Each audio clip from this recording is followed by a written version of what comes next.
उसका जीवन कच्ची मिट्टी हर सांचे में वो ढलती है। हो उसका जीवन कच्ची मिट्टी हर सांचे में वो ढलती है। देती है जग को जियारा खुद बाती बन जलती है। अपनों के नाम वो कर जाती है।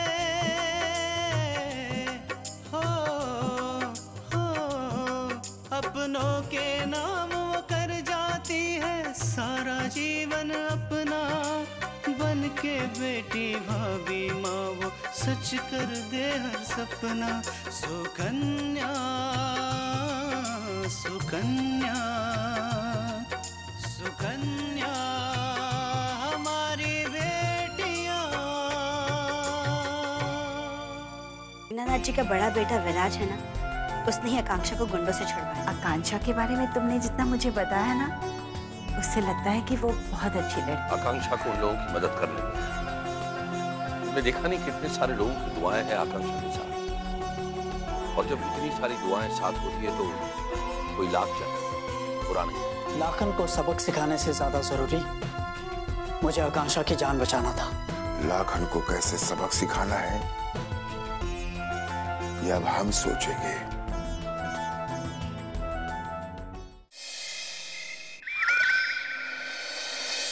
आकांक्षा का किडनैप लाखन ने करवाया था।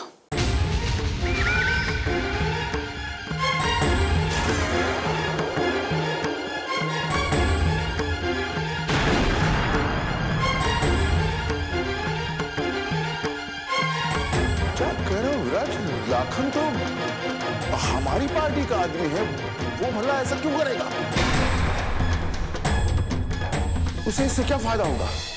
बाबूजी, उसने ऐसा पार्टी का टिकट पाने के लिए किया था। उसे पता था कि टिकट आपको मिलने वाला है और वो नहीं चाहता था कि आपको टिकट मिले।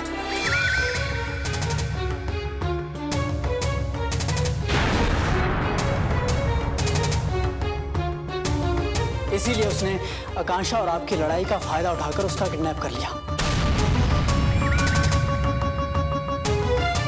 और उसे पता था कि ऐसा होने से आपकी पार्टी में बदनामी होगी और आपको टिकट नहीं मिलेगा, बल्कि उसे मिलेगा। इसलिए उसने ऐसा किया। तो तुमने उसे उसके किए की सजा दी कि नहीं? क्योंकि हम नहीं चाहते कि आज के बाद कोई और लाखन हमारी तरफ आंख भी उठाकर देखे।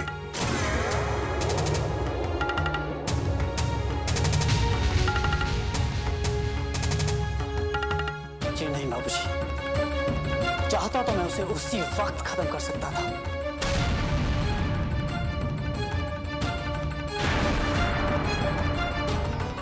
लेकिन फिलहाल मैंने उसे थोड़ा सबक सिखा के छोड़ दिया। छोड़ दिया?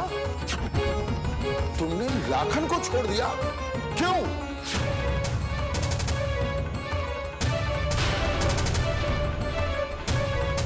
क्योंकि बाबूजी, उस वक्त लाखन को सबक सिखाने से ज्यादा जरूरी मुझे आकांक्षा की जान बचाना था। इसलिए मुझे लाखन को छोड़ना पड़ा। वो लड़की तुम्हारे लिए इतनी जरूरी हो गई कि तुम्हें अपने बाबूजी की इज्जत का ध्यान नहीं है।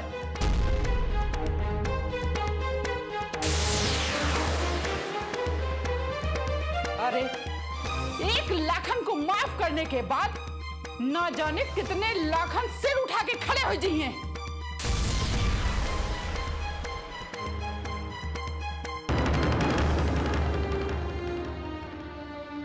दादी, अगर बाबूजी की इज्जत का ध्यान नहीं होता तो मैं आकांक्षा को ढूंढने ही नहीं जाता।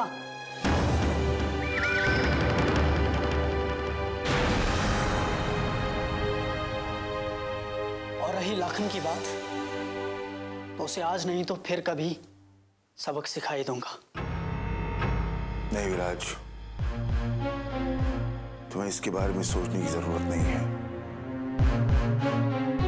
लाखन को कैसे सबक सिखाना है ये अब हम सोचेंगे।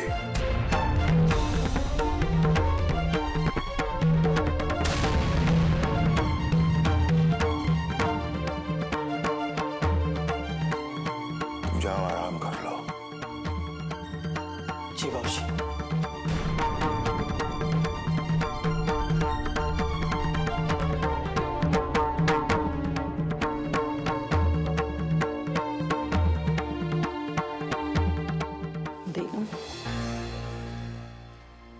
क्या सोच रहे हो?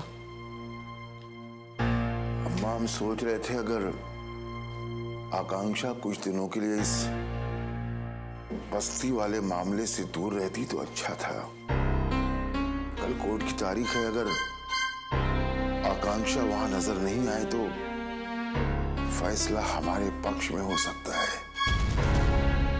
दीनू, हमें तो लागत है कि जो कुछ आकांक्षा के साथ भा है ना, उसे वो डर गई हुई, और अगर वो कुछ करना चाहे तो उनके घर वाले उके करे ना दे। हो सकता है अम्मा तुम सही कह रही हो। अगर ऐसा हुआ तो वो दिन दूर नहीं जब बस्ती वाली जमीन पर हमारा कब्जा होगा। वहां हमारी बिल्डिंगें होंगी, हमारी।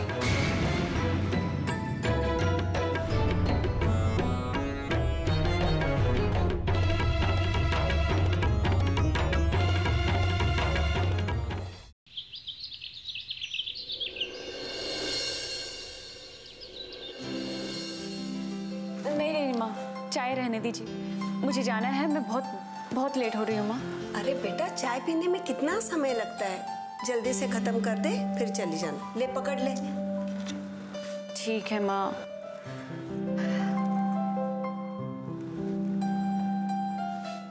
बेटा, मैंने और तुम्हारे पापा ने तुम्हारे लिए कुछ सोचा है।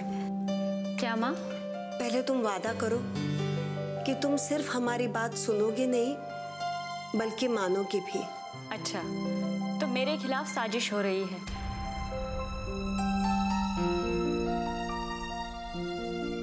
आप लोग तो सीरियस हो गए, मैं मजाक कर रही हूँ। अच्छा बताओ माँ, क्या बात है? बेटा, हमने सोचा है कि अब आप ही कुछ कहिए ना।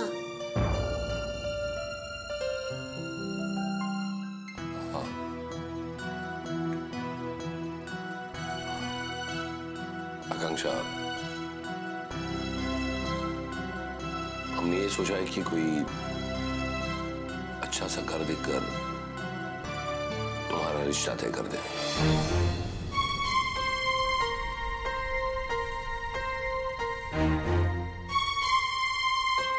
बेटा, हमें ये लगता है कि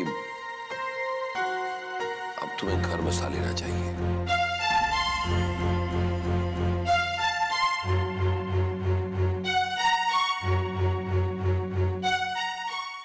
सुकन्या हमारी बेटियां,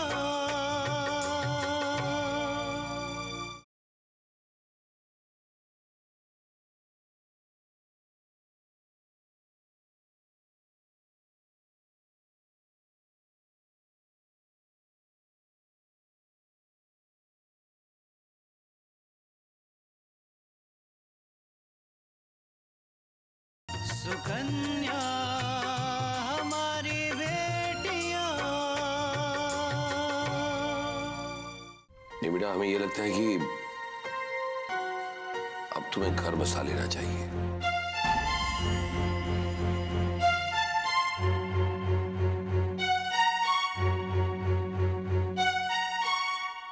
हाँ बेटा, ऐसे कब तक तू अकेली रहेगी?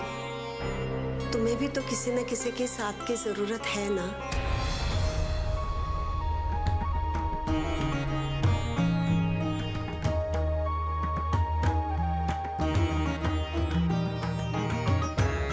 मैं जानती हूँ पापा कि आप लोग मेरी शादी क्यों करना चाहते हैं।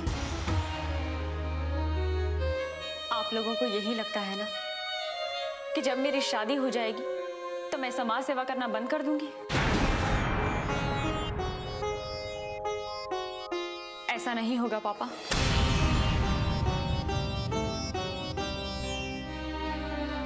मैं मानती हूँ कि ये काम करना मैंने तब शुरू किया था जब मैं अपने साथ हुए हादसे को भुला देना चाहती थी। लेकिन जैसे जैसे मैं लोगों से मिलती गई, मैंने उनकी परेशानियों के बारे में जाना, उनकी मदद करने लगी, तो सच मानिए पापा, मुझे ऐसा लगा कि ये वही काम है, जो मैं हमेशा से करना चाहती थी। मैं ये काम कभी नहीं छोड़ूंगी। मुझसे जितना होगा मैं दूसरों की मदद करूंगी। नहीं आकांक्षा, हम ये नहीं कहना चाह रहे हैं कि तुम काम छोड़ दो, लेकिन बेटा तुम्हें अब तुम्हारा घर बसाने के बारे में सोचना चाहिए।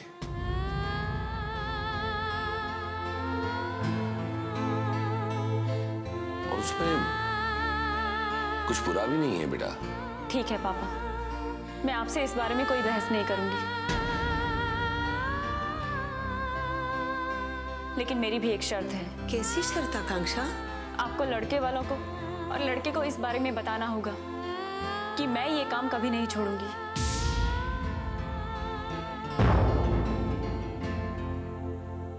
मैं शादी के बाद भी समाज सेवा करती रहूंगी। शादी के बाद हर ससुराल वालों को अपने बहू से कुछ उम्मीदें होती है, घर के कुछ काम होते हैं। ये सब करते हुए तो समाज सेवा का काम कैसे कर पाओगे आकांक्षा? नहीं माँ, मैं सब संभाल लूंगी।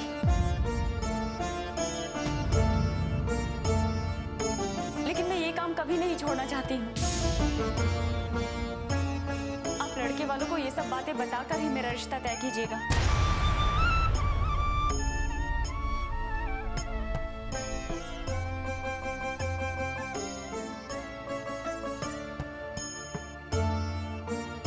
मैं चलती हूँ माँ। ठीक है पापा।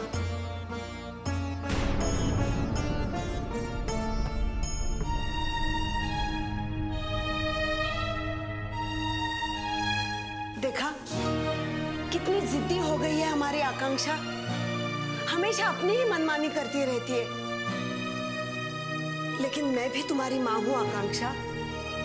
तुम्हारी मनमानी हमेशा नहीं चलने दूंगी। तुम्हें मेरी बात माननी ही होगी।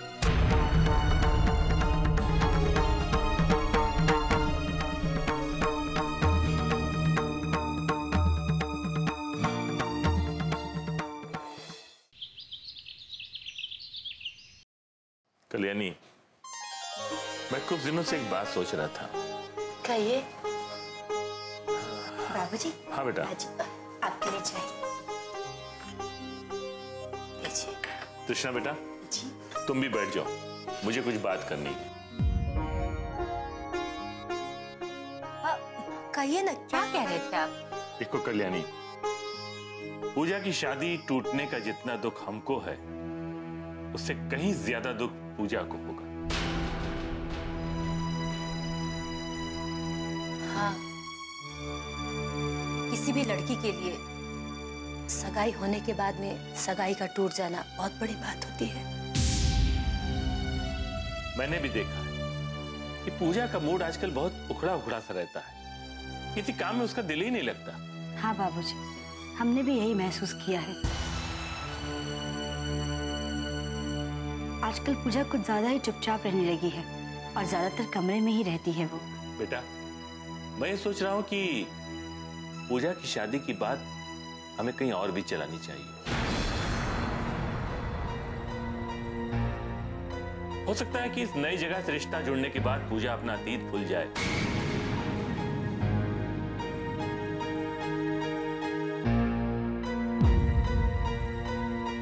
उसके साथ जो कुछ भी घटा, उस दुख को वो भूल जाए और खुश रहने की कोशिश करे।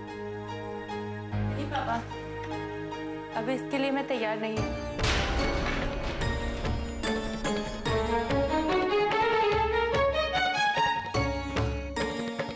नहीं पापा, अभी मेरा शादी करने का मन नहीं है।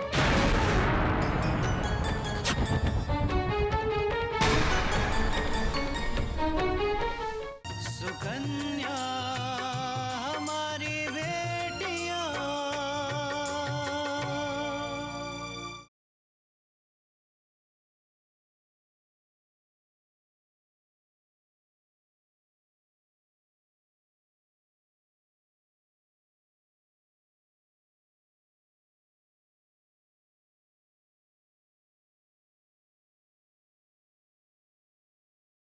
सुकन्या हमारी बेटियां। इसलिए प्लीज आप लोग इस बारे में कोई बात मत कीजिए। पूजा, बाबूजी की बात समझने की कोशिश तो करो। नहीं भाभी, आप जानती हैं ना, मेरा रिश्ता 2 बार होते होते टूटा है।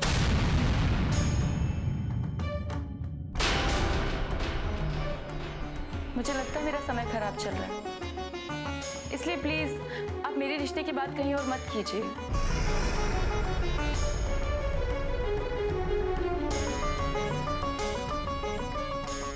पूजा, हम अच्छे से जानते हैं कि तुम्हारे साथ जो कुछ भी हुआ बहुत बुरा हो और उसे भूलना बहुत मुश्किल है,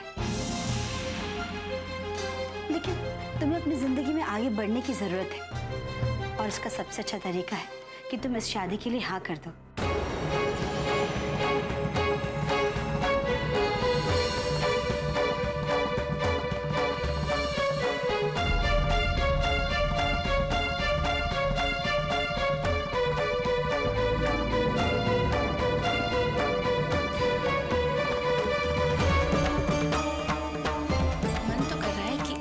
जवाब देकर इनकी सारी समझ ठीक कर दूं, लेकिन अभी सही समय नहीं है। अगर मैंने अभी कुछ भाभी के बारे में बोला ना, तो माँ और बाबूजी को लगेगा कि मैं अभी भी विशाल के बारे में सोच रही हूँ। नहीं नहीं, अभी तो चुप रहना ही बेहतर है। पूजा, हम सब उम्र और तजुर्बे में तुमसे बड़े हैं, इसलिए तुम्हारे लिए जो भी निर्णय लेंगे वो तुम्हारे लिए बिल्कुल सही होगा।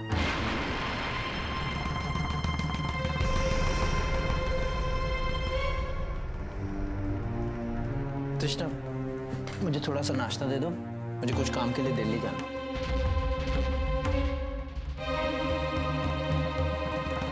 अपूर्व, तुम्हें दिल्ली जाना था, तुमने बताया नहीं। हम अचानक से जाना पड़ रहा है, अर्जेंट काम आ गया इसलिए।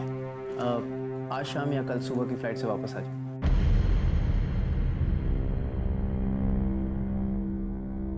आपको अभी निकलना है? हाँ, बस रास्ते में थोड़ा सा काम है, वो खत्म करके एयरपोर्ट चला जाऊंगा। ठीक है, हम आपके लिए नाश्ता लेकर आते हैं।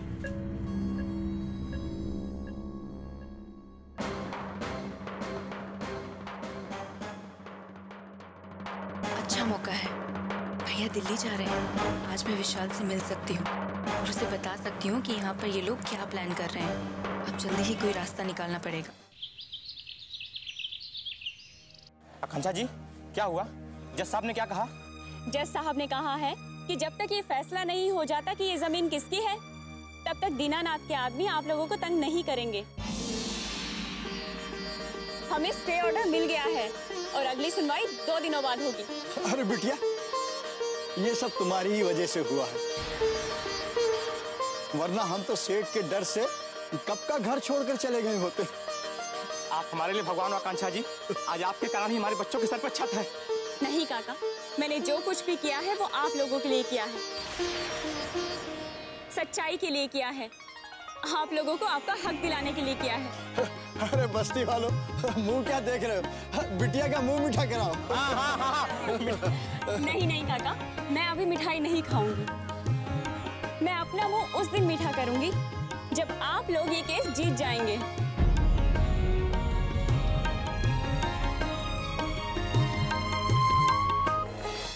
सुकन्या हमारी बेटियां,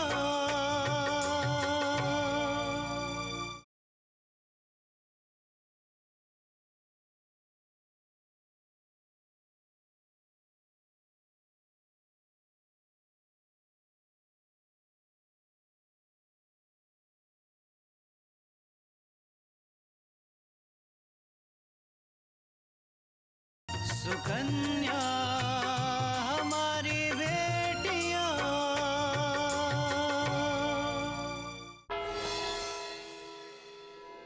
क्या हुआ पूजा, तुम फोन पर इतनी उदास क्यों लग रही थी? बात ही कुछ उदास होने वाली है विशाल। क्या बात है? मेरे माँ और पापा मेरी शादी कहीं और तय करने की सोच रहे हैं। लेकिन क्यों? अचानक उनके मन में ये ख्याल कहाँ से आ गया? दरअसल हम दोनों के रिश्ते की बात तो आगे बढ़ नहीं रही और आपसे मिलने के लिए ना जाने मुझे कितने बहाने ढूंढने पड़ते हैं। ऐसे में मैं थोड़ा दुखी रहती हूँ और माँ को लगता है कि हम दोनों की सगाई टूट जाने के कारण मैं उदास रहने लगी। और इसलिए उन्होंने सोचा क्यों ना तुम्हारी शादी करा दी जाए, ताकि तुम खुश रहो, सुखी रहो, है ना? उन्होंने तुमसे इस बारे में बात की एक बार भी? हाँ, मैंने उन्हें मना भी किया। उन्होंने बोला कि इतनी क्या जल्दी है, लेकिन वो समझने को रेडी ही नहीं है। उन्हें लगता है कि हाँ, बस एक बार मेरी शादी हो जाए फिर मैं खुश रहूंगी। मुझे विशाल से इस तरह से बात करनी होगी कि मुझसे ज्यादा जल्दी उसे मुझसे शादी करने में हो, वरना ये तो इंतजार ही करता रह जाएगा और मेरी शादी सच में कहीं और हो जाएगी। क्या सोच रही हो पूजा? कुछ नहीं विशाल, आकांक्षा और आपके बाबूजी की लड़ाई इतनी जल्दी खत्म नहीं होने वाली है और अब तो ये कानूनी मसला बन चुका है। आप तो जानते ही हैं ना कि कोर्ट कचहरी के काम में कितना वक्त लगता है, और ऐसे में अगर माँ बाबूजी ने मेरा रिश्ता कहीं और तय कर दिया ना तो मैं कुछ नहीं कर पाऊंगी। तो तुम कहीं और शादी कर लोगी पूजा? मैं नहीं जानती विशाल, लेकिन मैं मजबूर हूँ। प्लीज पूजा, तुम ऐसा नहीं कर सकते। मैं भी तो यही चाहती हूँ ना विशाल कि हम दोनों की शादी हो जाए, लेकिन मुझे और कोई रास्ता नजर नहीं आ रहा है। पूजा, मैं दादी से बात करता हूँ ताकि वो बाबूजी से जल्द शादी की बात करें। लेकिन पूजा, तुम्हें इस मामले को संभालना हो, तुम्हें मुझे कुछ समय देना हो ताकि मैं कुछ कर सकूं।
अपनों के नाम वो कर जाती है सारा जीवन अपना, बन के बेटी भाभी माँ वो सच कर दे हर सपना। सुकन्या सुकन्या